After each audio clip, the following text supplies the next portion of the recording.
दोस्तों, ये हैं भारत के पहला प्रधानमंत्री, आधुनिक भारत निर्मातृ, पंडित जवाहरलाल नेहरू की महत्वपूर्ण कृति Glimpses of World History, Hindi में विश्व इतिहास की झलक।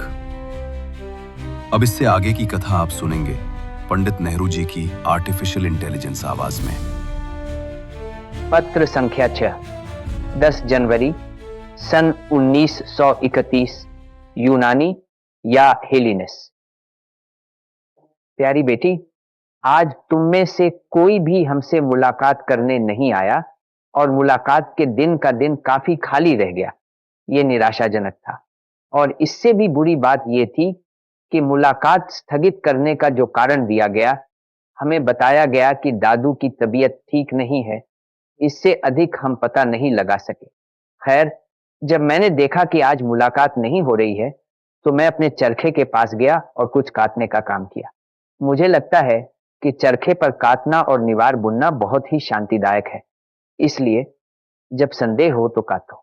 हमने अपने पिछले पत्र में यूरोप और एशिया की तुलना और भिन्नता की थी। आइए अब पुराने यूरोप पर एक संक्षिप्त नजर डालते हैं। जैसा कि वह माना जाता था, लंबे समय तक यूरोप का मतलब भूमध्य सागर के आसपास के देशों से था।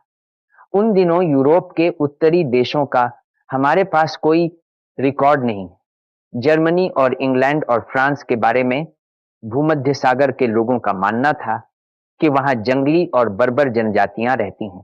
वास्तव में शुरुआत में सभ्यता पूर्वी भूमध्य सागर तक ही सीमित मानी जाती थी, जैसा कि तुम जानते हो। मिस्र, जो निश्चित रूप से अफ्रीका में है और यूरोप में नहीं, और 900 वे पहले देश थे जो आगे बढ़े।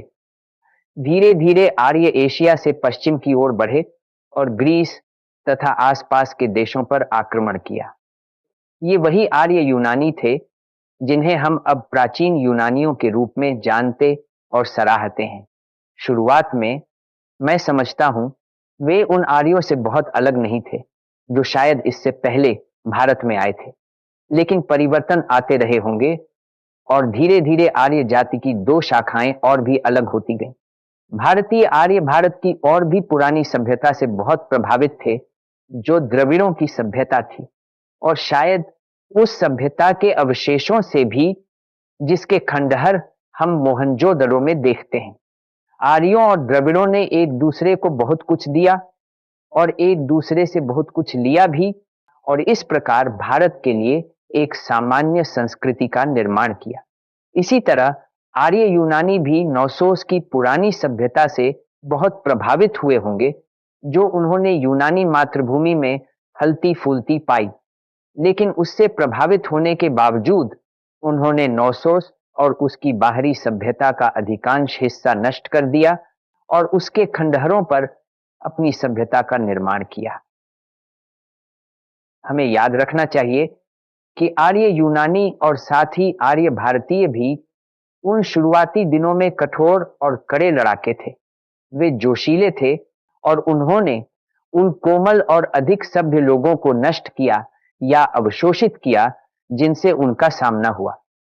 इसीलिए 900 को ईसा मसीह के जन्म से लगभग 1000 साल पहले नष्ट कर दिया गया था, और नए यूनानियों ने ग्रीस और आसपास के द्वीपों में अपनी स्थापना की। वे समुद्र के रास्ते एशिया माइनर के पश्चिमी तट पर दक्षिणी इटली और सिसिली और यहां तक कि फ्रांस के दक्षिण तक गए। फ्रांस में मार्सेल्स की स्थापना उन्होंने की थी, लेकिन शायद उनके जाने से पहले ही वहां एक फोनीशियन बस्ती थी। तुम्हें याद होगा कि फोनीशियन एशिया माइनर के एक महान नाविक लोग थे जो व्यापार की तलाश में दूर दूर तक गए।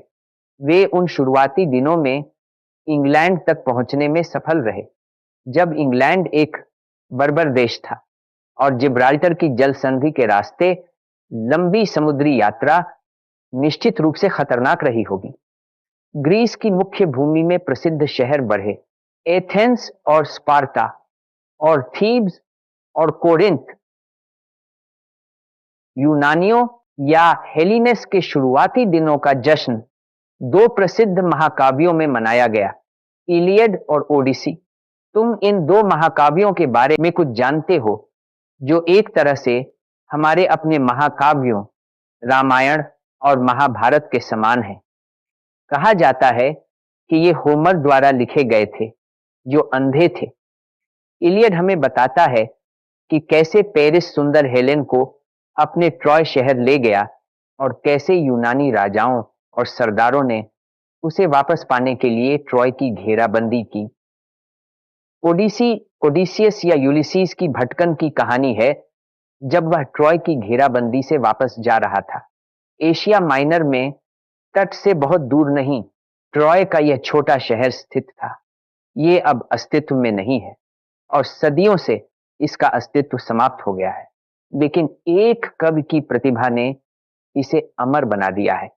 जैसे जैसे हेलिनस या यूनानी अपने संक्षिप्त लेकिन शानदार यौवन की ओर तेजी से बढ़ रहे थे, यह दिलचस्प है कि एक और शक्ति के शांत जन्म पर ध्यान दें जो बाद में ग्रीस को जीतकर उसकी जगह लेने वाली थी। कहा जाता है कि रोम की स्थापना इसी समय हुई थी। कई 100 सालों तक यह विश्व मंच पर महत्वपूर्ण भूमिका नहीं निभाने वाला था, लेकिन एक महान शहर का जन्म जो सदियों तक यूरोपीय संसार पर छाने वाला था और जिसे विश्व की रानी और शाश्वत नगरी कहा जाने वाला था, उल्लेख के योग्य है। रोम की स्थापना के बारे में और इस बारे में कि कैसे रेमुस और रोमुलस जिन्होंने इसकी स्थापना की को एक मादा भेड़िए ने ले जाकर पाला, कुछ रोचक कहानियां हैं। शायद तुम कहानी जानते हो। रोम की स्थापना के समय के आसपास या इससे थोड़ा पहले प्राचीन संसार का एक और महान शहर बनाया गया था। यह था कार्थेज, अफ्रीका के उत्तरी तट पर, जिसकी स्थापना फोनीशियनों ने की थी। यह एक महान समुद्री शक्ति बन गया और इसके और रोम के बीच कड़वी प्रतिद्वंद्विता और कई युद्ध हुए। रोम अंत में जीत गया और कार्थेज को पूरी तरह नष्ट कर दिया। आइए दिन समाप्त करने से पहले फिलिस्तीन पर एक संक्षिप्त नजर डालें। फिलिस्तीन निश्चित रूप से यूरोप में नहीं है और न ही इसका अधिक ऐतिहासिक महत्व है, लेकिन कई लोग इसके प्राचीन इतिहास में रुचि रखते हैं क्योंकि ये ओल्ड टेस्टामेंट में दिया गया है। ये यहूदियों की कुछ जनजातियों की कहानी है जो इस छोटी भूमि में रहते थे और उनकी परेशानियों की कहानी है जो उन्हें अपने दोनों तरफ के बड़े पड़ोसियों बेबीलोनिया और असीरिया और मिस्र से थी। यदि यह कहानी यहूदियों के धर्म और ईसाई धर्म का हिस्सा न बनी होती तो शायद ही कोई व्यक्ति इसके बारे में जानता। जिस समय नौसोस नष्ट हुआ था उसी समय के आसपास शाऊल इज़राइल का राजा था जो फिलिस्तीन का हिस्सा था। बाद में दाऊद आया और फिर सुलेमान, जिसकी बुद्धिमत्ता के लिए बहुत प्रतिष्ठा थी। मैं इन 3 नामों का उल्लेख करता हूं क्योंकि तुमने निश्चित रूप से इनके बारे में सुना होगा या इनके बारे में पढ़ा होगा।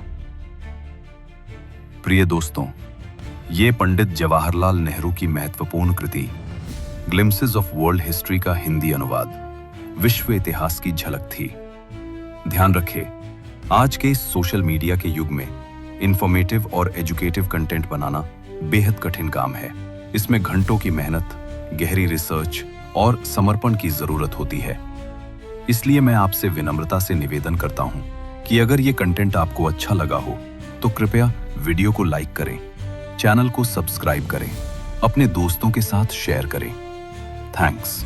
सुपर चैट या मेंबरशिप के जरिए हमारा आर्थिक साथ दें। आपका ये छोटा सा सहयोग हमें प्रेरणा देता है और अच्छे कंटेंट को बुरे कंटेंट के सामने जीतने में मदद करता है। आप सिर्फ एंटरटेनमेंट की जगह एजुकेशन को, बकवास की जगह सच्चे ज्ञान को बढ़ावा दे रहे हैं। चलिए अब अगले एपिसोड की तरफ बढ़ते हैं।